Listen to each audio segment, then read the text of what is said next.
poslan bio od Boga anđeo Gavrilo u grad Galilejski po imenu Nazaret, devojci zaručenoj za muža po imenu Josif, iz doma Davidova, i devojci beše ime Marija.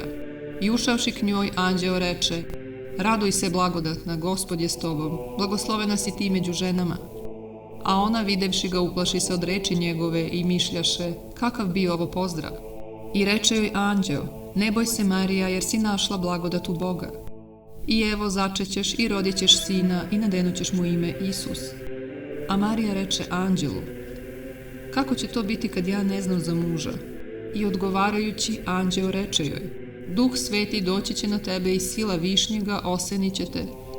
A Marija reče: evo, sluškinje Gospodnje, neka mi bude po reči tvojoj.